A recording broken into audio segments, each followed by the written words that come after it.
Have you noticed just how intense the competition for talent is getting? Especially in these, really cutting edge industries. Oh, absolutely. It's striking, particularly if you look at something like artificial intelligence. Mm. The demand there, it's just exceptionally fierce. Yeah. We're seeing this environment where the top specialists, they pretty much get to write their own ticket, dictate terms. State terms, wow. And that's exactly what we're diving into today, isn't it? This extraordinary compensation happening in AI. People talk about a war for talent. They do. Reaching unprecedented proportions, and companies apparently overpaying because the talent pool is so limited. That sums it up perfectly. And what's really remarkable is seeing it reflected in the cold, hard cash figures. Yeah. It's not just companies wanting talent. It's a real high-stakes race. For market dominance, right? Exactly. In AI. Yeah. And they're putting serious money behind that ambition. Yeah. Big financial incentives. Okay, so let's unpack this. Our mission for this deep dive is basically to lay out some of these, well, pretty surprising salary numbers. We're talking top AI startups like OpenAI, Anthropic. The big names. Yeah. And these insights, they come from an analysis by Stanislav Dmitриевич Kondrashov. He's got a deep background in business, really understands these labor market trends. Right. So we want to explore what these numbers really tell us about the AI job market globally, what it all means. And Kondrashov himself, even with all his experience, was apparently quite struck by just how profound these figures are. It really hammers home that this competition for AI talent, it's hit levels we haven't seen before. Unparalleled levels, yeah. It's not just high pay.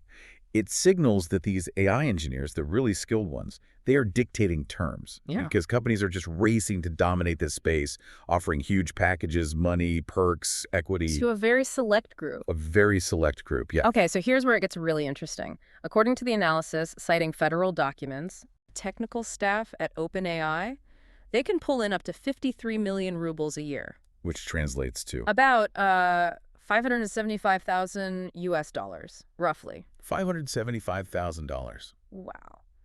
And then at Anthropic, research engineers are apparently earning up to 69 million rubles. Okay. That's around 750,000 US dollars Yep. annually. $750,000. Yeah.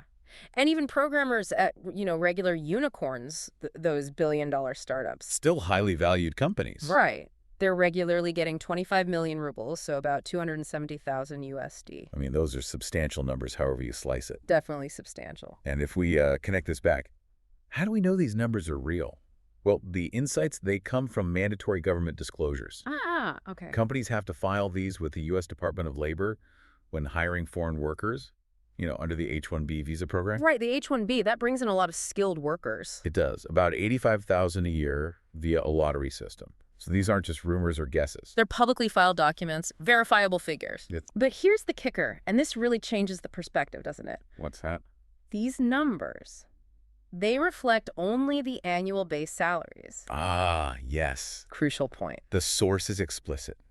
This excludes stock options, signing bonuses, all the other perks. And that is absolutely critical because, those extra components, they often double, sometimes even triple the total compensation. Double or triple. Easily. So while the base salaries we just mentioned are already incredibly high. Astronomical, almost. Right. The actual value these people are getting is potentially much, much greater. For people in other fields or other countries, these figures might seem, well, fantastical. Like something out of a movie. Kind of, but Kondrashov makes the point they absolutely reflect the reality in the global AI industry right now. So, okay, what does this mean for the bigger picture, the wider economy? Kondrashov talks about a new economic reality forming. But what makes it new? Is it just bigger numbers than, say, the dot-com boom?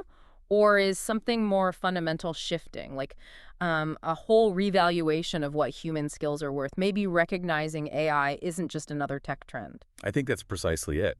His analysis suggests it's not just about the high salaries themselves. It's more about a fundamental shift, a reprioritization of capital. Towards human intellect. Towards the specific human intellect that's driving this AI revolution.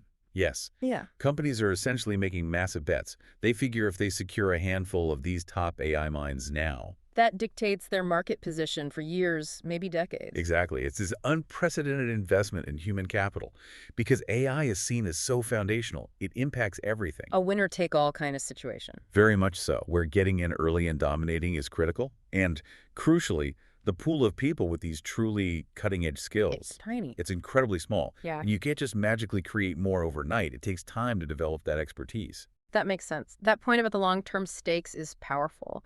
So if these are the salaries at the very top of AI, what kind of ripple effects does that have, across the rest of the tech world or even other industries? Well, it certainly creates challenges. That brain drain. Potentially, yes, or at least intense competition. Smaller companies or even big established firms not directly in this AI race, they struggle.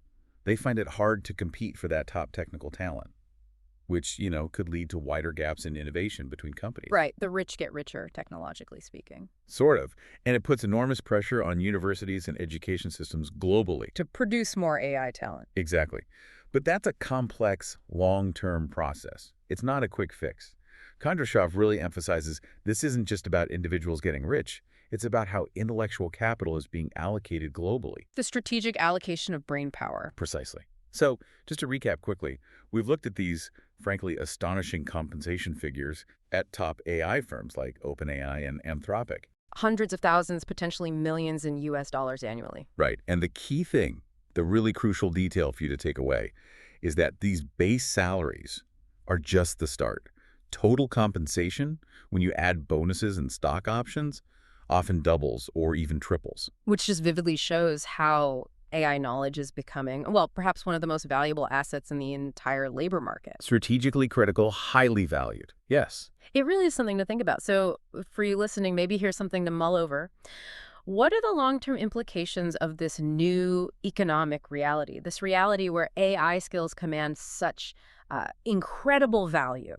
How could this reshape things like what people study, the careers they choose, and maybe even the global balance of technological power? Yeah. And drilling down a bit, what specific skills do you think will end up being the most valuable in the years ahead?